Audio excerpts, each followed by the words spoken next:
सातारा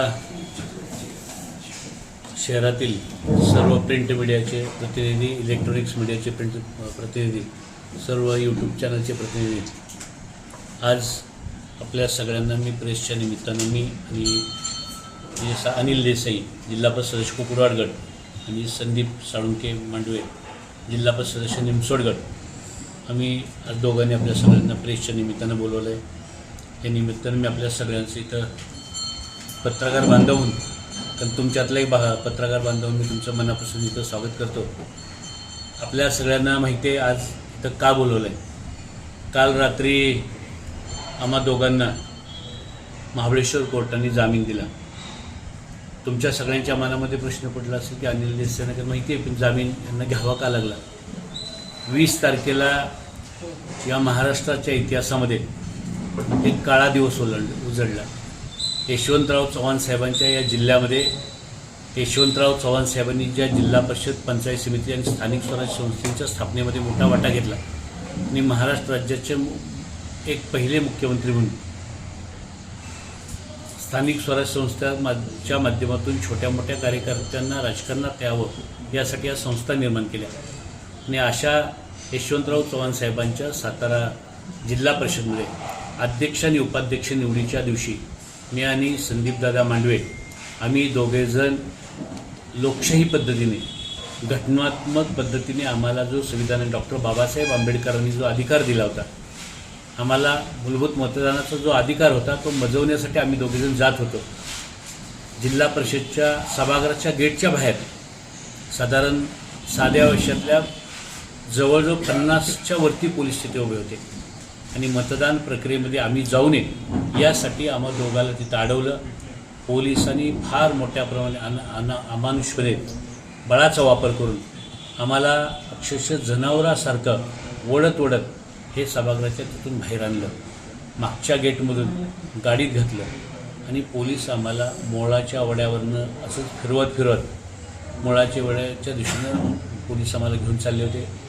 आम्ही दोघंही ओरडत होतो की आम्हाला सोडा, आम्हाला मतदान करू द्या, आमचं नक्की काय चुकलं आहे, आम्ही काय गुन्हा केला आहे. आणि आम्ही त्यांना हे सांगत होतो की जरी काय आम्ही गुन्हा केला असं तुम्हाला वाटत असेल तर तुम्ही आम्हाला मतदान करू दे, आमचा घटनात्मक अधिकार आम्हाला बजवू दे, नंतर आमच्यावर कारवाई करा. याच्याशिवाय आम्हाला थोडंसं माहीत होतं की या प्रक्रियेमध्ये आदल्या रात्री आम्हाला किंवा सकाळी काहीतरी कळालं होतं की बापूसाहेब शिंदे नावाच्या व्यक्तीचं अपहरण झालं. पोलिसांना आम्ही दोघं ओरडून सांगत होतो आणि बापूसाहेब शिंदे तिथं ओरडून सांगत होते की मी इथं हजर आहे, मी इथं बाजूला आहे, मी मतदान करायला आतमध्ये चाललो आहे, तुम्हाला जर काही विचारायचं असेल तर मला विचारा, काहीतरी माझ्याकडून जबाब घ्या. पण बापूसाहेब शिंदे तिथं असताना म्हणजे जगाच्या पाठीवर असं कधी घटना घडली नसेल की ज्याचं अपहरण झालं आहे अशी व्यक्ती तिथं ओरडून सांगते पोलिसांना की मी इथं उपस्थित आहे. माझं म्हणणं आहे का, म्हणजे कोणतरी एक व्यक्ती उठतो आणि एक जणाचा खून झाला आहे म्हणून गुन्हा दाखल करतो आणि तो खून येऊन समोर सांग, ज्याचा खून झाला आहे तो समोर येऊन सांगतो अरे मी जिवंत आहे, मी जिवंत आहे. असं असतानासुद्धा पोलीस तिथून आम्हाला अपहरणाचा आणि बापूसाहेब शिंदेंच्या खून करण्याचा प्रयत्न, म्हणजे आमच्यावर काय कलमं लावली, माझ्यावरती आणि संदीप दादांच्यावर त्यांनी बापूसाहेब शिंदेंचं अपहरण करणे आणि त्यांचा खून करणे अशी एवढी ज्याच्यामध्ये 7-7 वर्ष 10-10 वर्ष शिक्षाची कलमं आहेत अशी कलमं लावून पोलीस आम्हाला इथून ओढत जनावरासारखी घेऊन गेले. आमच्या घटनेची पायमल्ली केली. खरं तर लोकशाहीमध्ये ते इलेक्शन साताऱ्याच्या जिल्हाधिकारी कार्यालयाच्या अखत्यारीमध्ये होतं. जिल्हाधिकारी साहेबांनी पोलिसांना माहिती आहे की 100 मीटरच्या आत फक्त मतदार सोडून कोणी यायला नाही पाहिजे. तुम्हालाही माहिती आहे, तुम्ही सगळे पत्रकार बांधव म्हणून काम करताय. 100 मीटरच्या आत फक्त मतदार येऊ शकतो. असं असताना 5-10 मीटर अंतर, 5-10 फुटावरती जे सभागृह आहे त्या सभागृहाचा दरवाजा आपल्याला माहिती आहे 10 फूट आहे बाहेर, त्या 10 फुटाच्या आत 100 पोलीस येऊन उभे राहिले होते आणि त्यांनी आम्हाला जनावरांसारखं ओढून नेलं. तुम्ही पुढची जर स्टोरी ऐकली तर तुम्ही अवाक व्हाल. एवढी वाईट घटना त्या दिवशी, एवढ्या आमच्या जीवनामध्ये अशा प्रसंगातून आम्ही जगून वाचून आलो आहे. म्हणजे नुसतं पोलिसांच्या कस्टडीतनं बाहेर आलो नाही, आम्ही जगून वाचून बाहेर आलो आहे. मी अत्यंत जबाबदारीने आपल्यासमोर काही गोष्टी बोलणार आहे. त्या दिवशी पोलिसांनी आम्हाला इथून घेऊन जात असताना इथून गाड्या काढल्या. आम्ही विचारतो आम्हाला कुठे घेऊन चालला आहे. एक तर तुम्ही पहिले पोलीस आहे की नाही काही कळत नाही. तुम्ही साध्या देशावर पोलीस आहेत, कोणाचे गुंड आहेत, काही कळायला तयार नाही. त्यातनं काही चेहरे 1-2 ओळखीचे वाटले, त्याच्यावरून वाटले की पोलीस आहेत. म्हणून आम्ही त्यांना सांगतो की तुम्ही नजीकच्या पोलीस स्टेशनला आम्हाला घेऊन चाला. आम्ही दोघे ओरडतोय. तुम्ही जर पोलीस आहे म्हणताय ना तर पोलीस स्टेशन इथं आहे, SP ऑफिस इथं आहे, DYSP ऑफिस शेजारी आहे, त्याच्या बाजूला एक इथं ग्रामीणचं DYSP ऑफिस आहे आपल्या जिल्हा परिषदच्या बाजूला. तुम्ही इथं आम्हाला या ऑफिसमध्ये घेऊन जा. पण तरीसुद्धा पोलिसांच्या गाड्या सदर बाजारच्या दिशेने निघाल्या, मागच्या गेटमधनं बाहेर पडून परत वळसा मारून मोळाच्या वड्यामार्गे पोलिसांच्या गाड्या मेड्याच्या दिशेने जायला लागल्या. आम्हाला फार भीती वाटायला लागली. पण आम्ही मोठमोठ्याने ओरडत होतो दोघं पण. आम्ही ओरडत असताना पोलिसांनी आम्हाला मारहाण करायचा प्रयत्न केला. तसं सगळा कोर्टापुढे आम्ही जे जबाब दिला आहे, सगळ्या इंजुरीज वगैरे सगळे आमच्या कोर्टाला आम्ही दाखवल्या आणि कोर्टाने त्याचा ग्रीव्हन्स घेतला आहे. कोर्टाने त्याच्या संदर्भात तातडीने काय भूमिका घेतली ती मी आपल्याला पुढे सांगतो. पण जाताना ह्या गाड्या मेढ्याच्या पुढे निघाल्या त्यावेळी त्या गाडीमध्ये गर्दे नावाचा एक इन्स्पेक्टर होता. आणि ते गर्दे नावाचा एक इन्स्पेक्टर, त्याच्या जवळजवळ 5-6 पोलीस होते. त्यामध्ये आम्हाला दोघांना आतमध्ये घातलं होतं. आणि मेढ्याच्या मागं पोचल्यावर गर्द्यांनी सांगितलं, गर्द्याला एक फोन आला आणि गर्देने सांगितलं कामगिरी फत्ते झाली. आणि रमेश गर्जे काय गर्जे म्हणत होते फोन, गर्जे त्यांनी सांगितलं कामगिरी फत्ते झाली आणि पुढची जयाभाऊ कामगिरी फत्ते करतो. मला आश्चर्य वाटलं. मग माझ्या मनामध्ये इतकी भीती निर्माण झाली की हे आपल्याला नक्की कुठे घेऊन चालले. 12:20 आम्हाला इथनं पोलीस घेऊन निघाले होते. तिथून महाबळेश्वरच्या घाटाकडे त्यांनी चढायला सुरुवात केली. जिथं काचचा फटा फुटतो तिथं गाड्या जाऊन थांबल्या. तिथं जो पण रेंज येत होती तिथं परत फोन आला. मागणं एक जणांनी फोन दिला, पुन्हा सांगितलं बॉसचा फोन आला. आणि बॉसचा फोन आला म्हणलं परत गरजेने सांगायला सुरुवात केली, व्यवस्थित करतोय, सगळं घेऊन चाललो आहे. आम्हाला ते त्या घाटामध्ये घेऊन गेले. आमच्या मनामध्ये, माझ्या मनामध्ये शंका निर्माण झाली. कारण आपल्याला माहिती, मी मान तालुक्यातनं जिल्हा परिषदेला निवडून आलो, कुकुरवाड गटातनं. तिथं कोणाच्यावर निवडून आलो माहिती आहे, संदीप मांडवे साहेबसुद्धा खटाव तालुक्यातून निवडून आले, ते पण मान मतदारसंघातले. आणि पुढची कामगिरी फत्ते करतोय याचा अर्थ माझ्या मनामध्ये शंका आली की पोलीस आम्हाला तिथं घाटामध्ये नेऊन आता आमचा एन्काउंटर करणार. कारण 2 पोलीस मागं बोलत होते. ज्यावेळी ही झटापट चालली होती आम्ही ओरडत होतो, त्यावेळी आम्हाला अशा सूचना आहेत की काही जरी झालं तरी इथली ही 2 माणसं उचलून आहेत, 1-2 लोक उडवायला लागतील तर चालतील. हे मी जबाबदारी सत्य बोलतो. कोर्टापुढं पण मी काल सत्तेवर सांगितलं, 1-2 उडवायला लागले तर चालतील, पण कसल्याही परिस्थितीमध्ये हे मिशन यशस्वी झालं पाहिजे. आणि जिल्हा परिषदच्या या लोकांना उचलूनच आणायचं. कुठल्याही पद्धती जिल्हा परिषद अध्यक्ष उपाध्यक्ष मिशन यशस्वी झालं पाहिजे. म्हणजे परवाचं हे इलेक्शन नव्हतं तर एक मिशन होतं. दुर्दैवानं मला पत्रकार बांधवांना पण सांगितलं पाहिजे, मला पुढची स्टोरी जात असताना, की पत्रकार बांधव, अरे बाबा तुम्हीसुद्धा, आपण छापताना आणि बातमी चालवताना म्हणतोय, मी पण तुमच्यातलं एक पत्रकार, ऑपरेशन लोटस. अरे बाबा हे ऑपरेशन लोटस नव्हतं, ऑपरेशन दरोडा होता. लोकशाहीवरती घातलेला दरोडा होता. लोकशाहीचा जे 2 मतदार लोकशाही पद्धतीने मतदान करायला आले होते त्यांच्यावर दरोडा घालून आम्हाला उचलून नेलं जात होतं. आणि त्या घाटामध्ये आम्हाला इन्काउंटर करायचा आमचा प्रयत्न त्यांच्या डोक्यामध्ये होता. पण इथलं सगळं गणित जुळलं. परत फोन आला आणि सांगितलं व्यवस्थित झाले. म्हणजे तोपर्यंत मतदान प्रक्रिया पार पडली असेल इथली. आणि मग परत त्यांनी काय झालं मला माहीत नाही, गाड्या परत फिरवल्या आमच्या.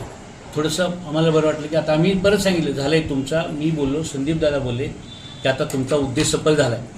आता तुम्ही आम्हाला ज्याच्यासाठी उचलले किंवा ज्याच्यासाठी आम्हाला अटक केली ते तुमचं आता सफल झाले. आम्हाला परत नेऊन सोडा, आम्हाला जाऊ दे, आमच्या घरी तरी कळवू दे. पण ते आमचे फोन काढून घेतले होते, आम्हाला घरी कळवून देत नव्हते. पोलीस आम्हाला काय कोण आहे काय नाव विचारत होते. संदीप दादा सारखे होते, दादा तुमचं नाव काय, तुमचं नाव काय, ते त्यांची नावं सांगत नव्हते. मेढ्यापर्यंत गाड्या परत आल्या. मेढ्यात परत आल्यावर परत फोन आले त्यांना आणि परत सांगितलं गाड्या परत वळवा. गाड्या परत वळवलं. मी परत विचारलं की तुम्ही गाड्या परत कशा येतात, परत कुठं जायचं. हे म्हणले पाचगणी मार्गे महाबळेश्वरला जाऊ. महाबळेश्वरला परत यायला सांगितलं. पण पाचगणी मेढ्यापासून पुढं पाचगणीला कुठला मार्ग नाही मला माहीत होतं. त्यांनी कुठल्या तरी आडवळण्याच्या गाड्या घालायचा प्रयत्न केला. सगळी जागा मला प्रेसेस माहिती आहे. मी FIR उद्या दाखल करणार आहे, त्यावेळी मी ते सगळं दाखवीन कुठून कसे काही त्यांच्या काय डोक्यात प्लॅन होतं. पुन्हा घाटात गाड्या गेल्या आणि घाटामध्ये एकतर रेंज नाही आणि पुन्हा घाटामध्ये जाऊन काही आम्ही थांबलो. घाटातनं आम्हाला ते महाबळेश्वरला पोलीस स्टेशनला 4:30 वाजता घेऊन गेले.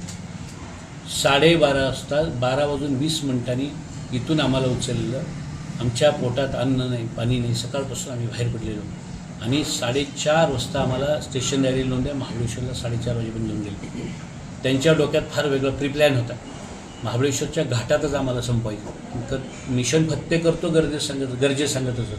मी मिशन फत्ते करून येतो परत. त्यामुळं महाबळेश्वरला 4:30ला आम्ही पोचलो. त्याच्यानंतर आम्ही दोघं पण एकदम अस्वस्थ होतो, फार स्ट्रेसफुल होतो. एकतर सकाळी बाहेर पडलेलो, कुठल्या आयुष्यामध्ये कधी न गुन्हा केलेला, काही केलं नाही आणि असं असताना अपहरण ज्याचं केलं आहे तो म्हणतोय त्याचा अपहरणाचा खोटा बनाव, एखाद्याचा खून करायचा प्रयत्न, असली कलमं लावली तिथं गेल्यावर कळालं. त्यामुळं आम्ही त्यांना सांगितलं ठीक आहे पोलीस स्टेशनला आणले, आम्हाला कोर्टापुढे घेऊन जा म्हणून. वाईच्या कोर्टापुढे ते आम्हाला घेऊन जाणार होते. जाण्यापूर्वी प्री मेडिकल करावं लागतं. त्यांनी आम्हाला महाबळेश्वरच्या RH मेडिकलसाठी घेऊन गेले. तिथे मेडिकल आमचं केलं. 5-10 मिनटं आम्ही तिथे बसलो होतो. आम्हा दोघाला काही औषध द्यायचा प्रयत्न केला. आम्ही म्हटलं नक्की काय देतं आहे माहीत नाही आम्हाला, औषध जे देते ते घेतलं आणि आम्ही शांत बसलो. पण त्याच्यानंतर त्यांनी आम्हाला कोर्टापुढं प्रोड्यूस केलं नाही, तर तिथून गाडीमध्ये घातलं आणि ॲम्ब्युलन्स बोलवली, ॲम्ब्युलन्समध्ये झोपवलं आणि सरळ सातारच्या सिव्हिल हॉस्पिटलमध्ये आणून ठेवलं. सातारच्या सिव्हिल हॉस्पिटलमध्ये आम्हाला ॲडमिट केलं. आम्ही दररोज सांगतोय की आम्हाला कोर्टापुढे प्रोड्यूस करा, कारण जेणेकरून एकदा कोर्टापुढं गेलं तर मला माहिती होतं की बापूसाहेब शिंदेंचं अपहरण झालं नाही. बापूसाहेब शिंदे स्वतः आमच्यावर तिथं होते. नंतर सकाळी लेकव्ह्यू हॉटेलला मी ज्यावेळी त्यांना व्हीप दिला त्यावेळी मी बापूसाहेब शिंदेंना सांगितलं की बापूसाहेब तुमच्या अपहरणाचा मी जे सांगतोय ते म्हणून गांभीर्याने बघा. बापूसाहेब शिंदेंच्या अपहरणाचा ज्यावेळी रात्री महाबळेश्वरच्या रेड बटन हॉटेलला ज्यावेळी आम्ही होतो त्यावेळी हे सगळे पोलीस तिथं आले होते, मी पण होतो. बापूसाहेब शिंदे त्यांच्या नातवाला म्हणजे त्यांच्या ज्या मुलांना तक्रार दिली असं सांगतात, कथित तक्रार, त्या कथित तक्रारच्या विकासच्या मुलाला म्हणजे त्यांच्या नातवाला घेऊन बापूसाहेब त्यांच्या घरीच गेले होते. पसंत घरी जाऊन मी लवकर किंवा घरचं सगळं आवरून येतो. ते बापूसाहेब तिथं आले रात्री आणि ते बापूसाहेब रात्री 2 वाजता महाबळेश्वर पोलीस स्टेशनमध्ये बापूसाहेब हे महाबळेश्वर पोलीस स्टेशनला 2ला हजर झाले स्वतः.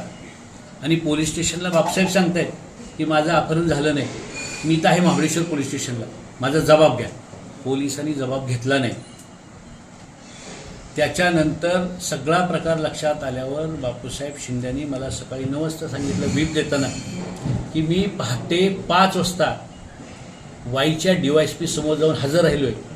त्यांच्यासमोर मी जबाब दिला आहे, त्याची पोच घेतली आहे. म्हणजे तो जबाब असू दे, पोलीस त्याला जबाब मानायला तयार नव्हते. पोलीस म्हणतात तो अर्ज आहे. अरे पण अर्ज द्यायला सुद्धा तो स्वतः माणूस आला होता ना, ज्याचं अपहरण झालं तो माणूस स्वतः येऊन अर्ज देतोय. विषय काय समजतोय तुम्ही, त्याला जबाब समजा नाही तर अर्ज समजा.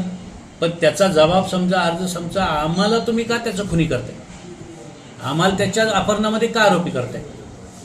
तरीसुद्धा पोलिसांनी त्यांचा जबाब आमच्यावर त्याची लेखी परत कोर्टाला दिली काल आम्ही, आणि तो त्यांच्याकडे उपलब्ध होता. हे सगळं सांगून लेखी हॉटेलमधून आम्ही एकत्र निघालो. बापूसाहेब आमच्याबरोबर आले. तुम्हाला माहिती आहे 100 मीटर हद्दीच्या आतमध्ये आतमध्ये शिरत असताना पोलिसांनी खरं तर जे कायद्याचे रक्षक आहेत या जगामध्ये कोणालाही न्याय मागायचा झाला तर पहिल्यांदा माणूस पोलिसाकडे जातो. पण तेच वर्दीवाले गुंड काल पोलीस हे लोकशाहीचा खून करायला, लोकशाहीची हत्या करायला पोलिसांचा महाराष्ट्रामध्ये वापर झाला. इतर राज्यांमध्ये ह्याच्या अगोदर असा वापर होत होता, आम्ही ऐकत होतो. पण मी आज सांगेन महाराष्ट्र आता बिहारचं सुद्धा कम्पॅरिझन व्हायची परिस्थिती राहिली नाही. आज महाराष्ट्राची अवस्था बिहारसारखी म्हणली तर बिहारसुद्धा आमच्या आणि तुमच्या तोंडात शेण झाले. आणि याच्यामध्ये एकही आमचा दुर्दैवानं गेल्या 3 दिवसामध्ये 4 दिवसामध्ये आमचे कुठल्या पत्रकार बांधवांनी सुद्धा यामध्ये खरं तर सत्य सगळ्याला माहीत असताना अनिल देसाईला, संदीप मांडवेंना आपण सगळे ओळखता 30 वर्षामध्ये कुठलेही गंभीर गुन्हे आमच्यावर नाहीत. हे पोलिसांना पण आम्ही ओरडून सांगतोय की अरे आम्ही आपण करणारे गुन्हे नाही, कुठल्या पद्धतीची लोकं नाही, तरीसुद्धा पोलिसांनी आमच्यावरती एवढा अत्याचार केला. आणि आपण त्याला वेगवेगळी नावं दिली, फार सुंदर नावं दिली. कुणी लोटस ऑपरेशन लोटस दिलं, कुणी काही नावं दिली त्याला. हे ऑपरेशन लोटस नव्हतं, हे ऑपरेशन दरोडा होता. पोलिसांनी लोकशाहीवर दरोडा घालून आम्हाला तिथे घेऊन गेले, आमच्यावर फार मोठा अत्याचार केला. कालसुद्धा कोर्टापुढे आम्हाला ज्यावेळी प्रोड्यूस केलं त्यावेळी मेहरबान कोर्टाच्या समोर मी हा सगळा जबाब दिला. आणि कोर्टाला मी विनंती केली की कोर्टाच्या समोर आता न्याय मागायचा कोणाकडे. लोकशाहीमध्ये पहिलं ठिकाण असतं न्याय मागायचं पोलीस. म्हणलं हे पोलीस दरोडेखोरांसारखे गुन्हेगारांसारखे आलेत आणि त्यांनी गुन्हा केला आहे. तिथं मी दुसरं सांगितलं कोर्टापुढं की याच्यानंतर न्याय कुणाकडे मागायचा असतो. जर पोलीस चुकला, पोलीस वाईट वागला तर सरकारकडे न्याय मागायचा असतो. त्या सरकारमधनंच त्यांना फोन येत होते, यांना उचला, यांना आत टाका, काही करा, ही इलेक्शन प्रक्रिया राबवा, असं ते कोणाला ते फोन करून बॉसचा फोन येतोय, वरनाचा फोन येतोय, आम्हाला सांगत की वरिष्ठांच्या सूचनेनं सगळं चाललं. याच्यापेक्षा लोकशाहीची कालची जी घटना होती कोर्टामध्ये, बापूसाहेब शिंदे हजर झाले कोर्टात आणि बापूसाहेब शिंदेने कोर्टामध्ये काल सांगितलं की अरे अपहरण झालं जर असेल तर माझं झालं नाही. कोर्टामध्ये बापूसाहेब शिंदेनी काल स्टेटमेंट दिलं, अपहरण नक्की झालं या सातारा जिल्ह्यामध्ये. या सातारा जिल्ह्याची जिल्हा परिषद पंचायत समिती इलेक्शन करायसाठी अपहरण झालं नक्की, पण अपहरण बापूसाहेब शिंदेचं नाही झालं. अपहरण अनिल देसाईचं आणि संदीप मांडवेचं झालं आणि त्या वर्दीतल्या गुंडांनी अपहरण केलं आमचं. त्यामुळे उद्या किंवा परवा आम्ही ज्यांनी आम्हाला किडनॅप केलं, ज्यांनी कारण हे कोर्टापुढं सिद्ध झालं. कोर्टाने काल ह्या सगळ्या घटनांचं गांभीर्यानं सगळं ऐकलं. ते म्हणले बापूसाहेब ज्याचं अपहरण झालं तो सांगतोय माझं अपहरण झालं नाही, तो आदल्या दिवशी पोलीस स्टेशनला जातोय. म्हणजे जसं नाना पाटीलच्या एका पिक्चरमध्ये कुणी मला घर देता का जो डायलॉग आहे, तो डायलॉग बापूसाहेब शिंदे सगळ्या पोलीस स्टेशनमध्ये जाऊन म्हणत होते, माझा कुणी तर जबाब घ्या, कुणी तर माझा जबाब घ्या. एक रात्रभर खेळ चालला, पण बापूसाहेब शिंद्याचा कुणी जबाब घेतला नाही. बापूसाहेब शिंद्यांचं सत्य कोण ऐकायला तयार नव्हतं. काही जरी झालं तर उद्याची जिल्हा परिषदेची इलेक्शन ही होऊन द्यायची नाही, आणि झाली तर याच्यामध्ये अनिल देसाई आणि संदीप मांडवे तिथं हजर नसले पाहिजेत. अशा पद्धतीचा त्यांना आदेश एका कुठल्या तरी वरिष्ठ मंत्र्यांकडून आला होता आणि त्याचं पालन करायचं काम हे पोलीस मंडळी करत होते. तर ते वरिष्ठांकडे आलं, मी कुणाकडून आलाय म्हणतात पण वरिष्ठाकडून आलाय, गाडीत बोलतात, आम्हाला वरिष्ठांनी सांगितलं. एवढी लोकशाहीची परवा हत्या झाली आणि या हत्येचा निषेध करावा याच्या दृष्टीनं मी तुम्हाला काही माहिती द्यायसाठी बोलवलं. हे कोर्टाचे ऑर्डर आहे. कोर्टाने या सगळ्या ऑर्डरमध्ये त्या ऑर्डरमध्ये इतक्या गांभीर्यानं काही गोष्टी घेतल्या. कोर्टानं काल सांगितलं हे सगळं ऐकून घेतलं. आमची दोघांची जबाब कोर्टाने सगळे बाहेर काढले आणि आमच्या दोघांचे जबाब घेतले. वकिलांचं सगळं म्हणणं ऐकून घेतलं, बापूसाहेब शिंदेंचं सगळं म्हणणं ऐकून घेतलं आणि कोर्टाने झालेली सगळी प्रक्रिया ही बेकायदेशीर झाली, चुकीच्या पद्धतीने झाली. आणि या प्रक्रियेमध्ये त्यांनी जे इन्व्हेस्टिगेशन ऑफिसर आहे या इन्व्हेस्टिगेशन ऑफिसरला कारणे दाखवा नोटीस काढली. ही सगळी प्रक्रिया तुम्ही कशी घडवली याच्या संदर्भात कारणे दाखवा नोटीस काढली. माझी आपल्या सगळ्यांना हात जोडून विनंती आहे, आपण सगळे लोकशाहीचा चौथा स्तंभ म्हणून आपण सगळे काम करतोय. मी पण तुमच्यातले एक पत्रकार बांधव आहे. मागाशी पण मी आल्या काही बांधवांना सांगितलं ठीक आहे अनिल देसाई जिल्हा परिषद सदस्य म्हणून रोल तिथे गेला असेल, पण तरीसुद्धा तो पण तुमच्यातले एक पत्रकार आहे, एक संपादक आहे. कुठल्या रोलमध्ये कोण जाते याच्यापेक्षा अनिल देसाईची पार्श्वभूमी काय आहे, अनिल देसाई काय तुम्हालाही माहिती होतं. किमान मी ज्या पत्रकार संघाचा सदस्य आहे त्या पत्रकार संघाने माझ्यासाठी एखादा निषेध नोंदवायला पाहिजे होता की अनिल देसाई जर दोषी असेल तर त्याला फाशी देऊ दे, पण किमान अनिल देसाई लोकशाहीतलं काम करायला मतदान प्रक्रियेमध्ये भाग द्यायला चालला आहे तर त्याला अशा पद्धतीने ओढत जनावरांसारखं घेऊन पोलीस मारहाण करत घेऊन जातात. ही घटनेचा पत्रकार संघानेही गांभीर्याने घ्यायला पाहिजे होतं अशी माझी विनंती आहे. आज आपण सगळे बघतोय म्हणजे आज जे काही चाललंय, जसं ऑपरेशन लोटस गोंडस नाव तुम्ही देताय, आजच्या आत्ता पुन्हा जर एकदा रामायण घडलं, आणि हे रामराज्य आपण म्हणतोय, या रामराज्यामध्ये जर पुन्हा जर रामायण घडलं तर रावण जे सीता घेऊन जाईल त्याला तुम्ही तिचं स्वयंवर झालं म्हणाल. हे रावणानं सीतेचं स्वयंवर नाही केलं बाबांनो, रावणाने सीतेचं हरण केलं. आपण तिचं स्वयंवर म्हणायची वेळ आली आपल्यावरती. काय वेळ आली? आपण ह्याला लोटस ऑपरेशन गोंडस नाव देत आहे. हा दरोडा होता लोकशाहीवरचा. तर त्यामुळे माझी नम्र विनंती आहे की खऱ्या अर्थानं आम्ही जे काय आमची भूमिका सगळी कोर्टापुढे मांडली ती प्रेस पुढे मांडावी आणि राज्यापुढे जावी, समाजापुढे जावी, या दृष्टीनं मी आपल्या सगळ्यांच्या समोर सगळ्या फॅक्ट्स मांडल्या. माझ्या तुम्ही जे मगासपासून 2 वेळा सांगितलं घेतलं मी पोलिसांच्या तिथं जबाब दिलाय. मी थेट सांगितलं, तो गरजे तिथं बोलला, जयाभाऊ ऑपरेशन यशस्वी झाले आणि पुढचं सुद्धा करतो. पोलिसांचा वापर होता ह्या मी पोलिसांना बळाचा वापर पोलिसांनी इथले पोलीस अधीक्षकाच्या ह्याने केला. जो देवकर जे LCBचे प्रमुख आहेत, गरजे जे इथले आहेत, ही जी पोलीस अधिकाऱ्यांनी जिथं हे केलं त्यांनी माझं किडनॅप आणि संदीप मांडव्यांचं खऱ्या अर्थानं आमचं किडनॅप केलं. मी त्यांनी माझं किडनॅप केलं होतं. याच्या संदर्भात ही सगळी प्रक्रिया पूर्ण झाली. मी तसं माझ्या काही लिगल जिथं मला मांडता येईल तिथंही मांडणार आहे. तशी मी कायदेशीर न्याय मागणार नाही मागितली. मी मदत कशाला मदत केली. तुमच्या पक्षाचा पण पदाधिकारी पुढे आला नाही या सगळ्या गोष्टीसाठी, कुठल्या गोष्टीसाठी ह्या कोण आलं का तुमच्या पक्षातनं पुढे की बाबा अरे पक्ष आमचा विधानसभेत कोण उतरलं? कोणच नाही उतरलं, कोणी निषेध नोंदवले नाही. मुळात आमचा पक्ष शिवसेना बोलली विधानसभेत, जे शिवसेना नाही, मकरंद आबा पाटील तिथं पक्षाच्या वतीनं बोलले. तुम्ही ऐकलं नसेल तर सगळं रेकॉर्डिंग काढून बघा तुम्ही. मी पण ऐकलं व्हिडिओ. ते मकरंद आबा पाटील त्याच्यामध्ये बोललेले आहे. आणि महत्त्वाचं म्हणजे जी बोलकी माणसं आहेत, आपण कोणतरी आता विचारत होतं, आता कोणीतरी प्रश्न विचारत होता की तुम्हालाच का टार्गेट. त्यांना माहीत होतं की ही 2 माणसं सभागृहात गेली नाही पाहिजेत. आम्ही कुठल्या मतदारसंघात निवडून येतो तुम्हाला माहिती आहे.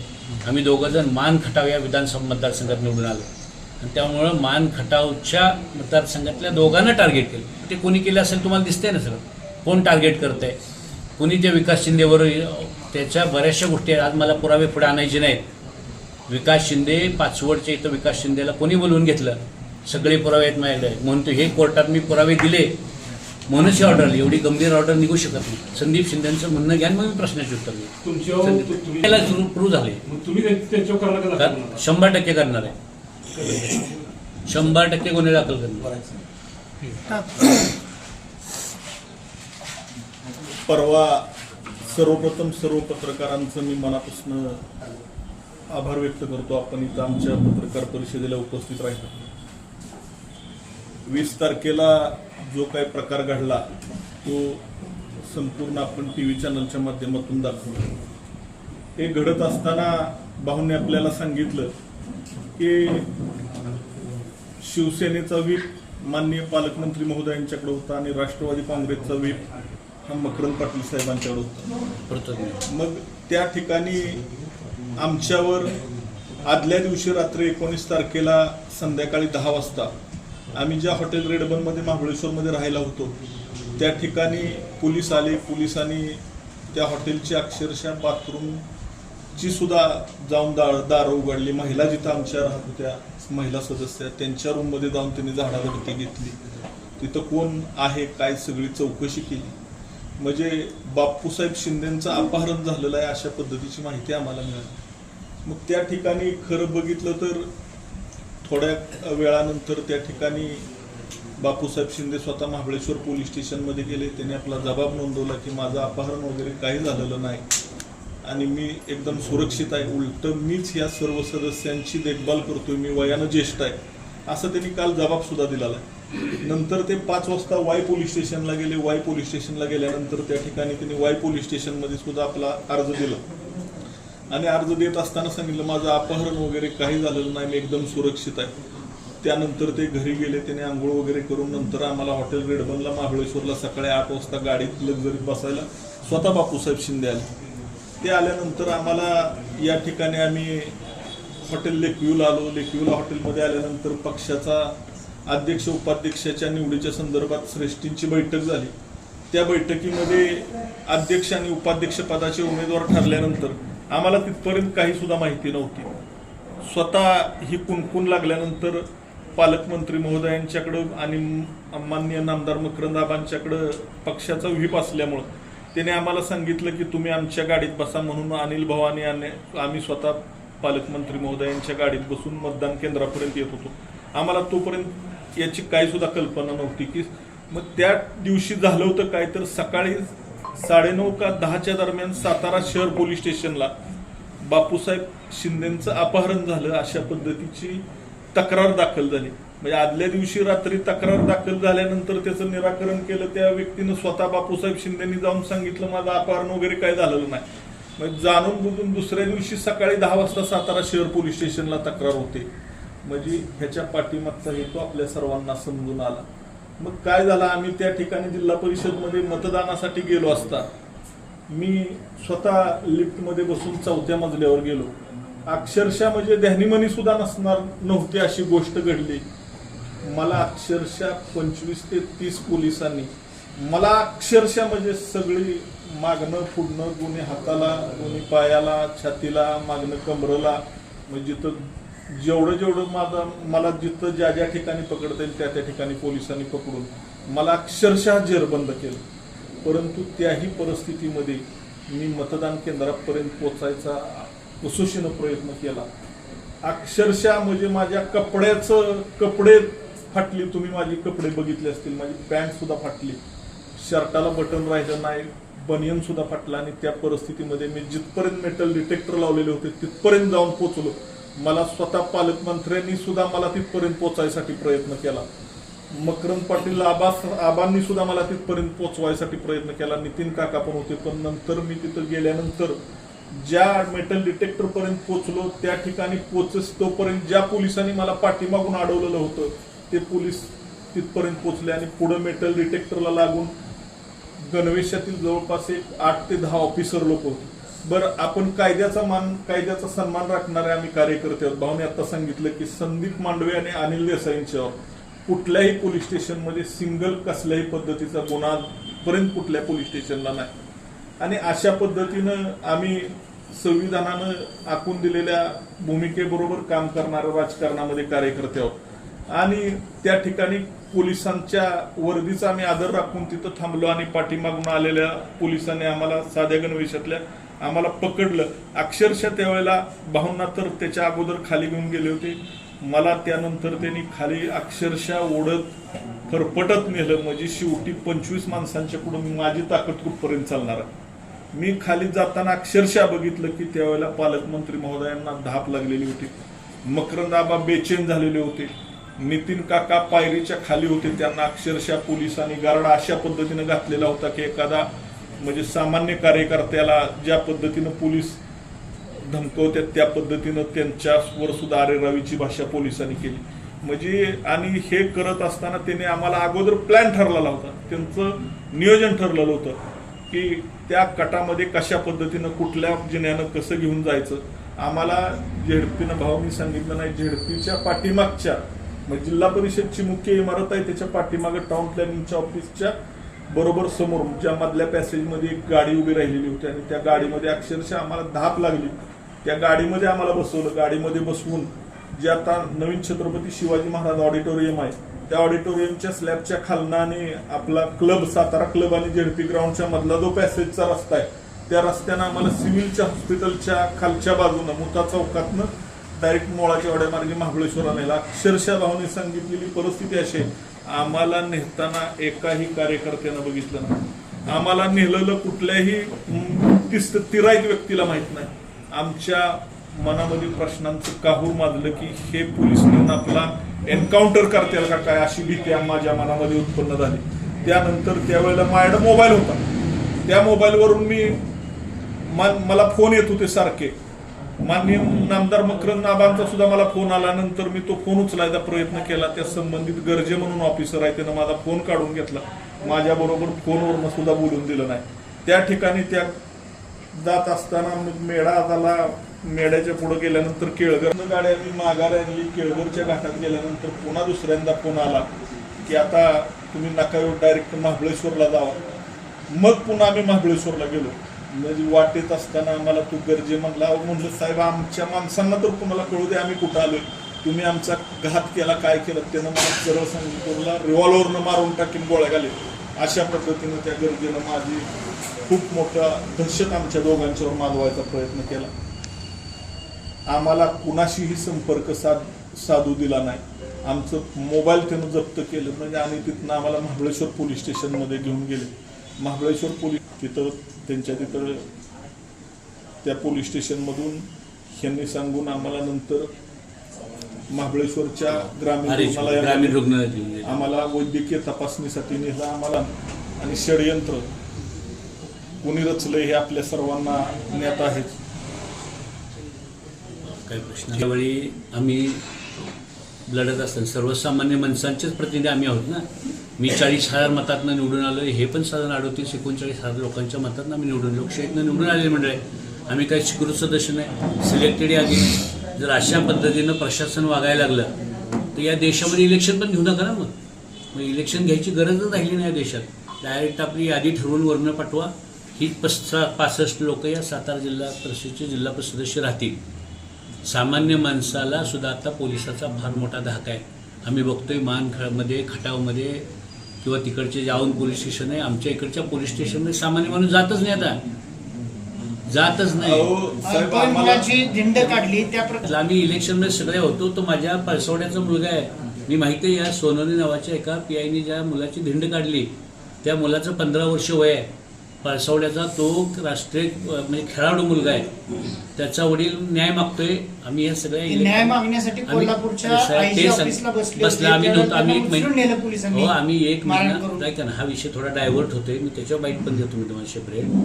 त्या विषयासुद्धा मध्ये आम्ही त्यांच्याबरोबर आहोत. पण आम्ही ह्या प्रक्रियेमध्ये आम्ही गेले महिनाभर 15 दिवस या जिल्हा परिषद निवडीच्या प्रक्रियेमध्ये होतो. त्या सगळ्या घटना घडल्या. अन्याय अत्याचार केला, त्याला दाद मिळावी. आणि भविष्यात आता भाऊने सांगितलं का नाही, भविष्यात आमच्यावर कुठल्याही पद्धतीचं कसल्याही पद्धतीनं हे शासन प्रशासन राजकारणी लोकांच्या दबावानं आमच्यावर कुठल्याही पद्धतीचं गुन्हा दाखल करू शकतंय, कुठल्याही थराला दाव.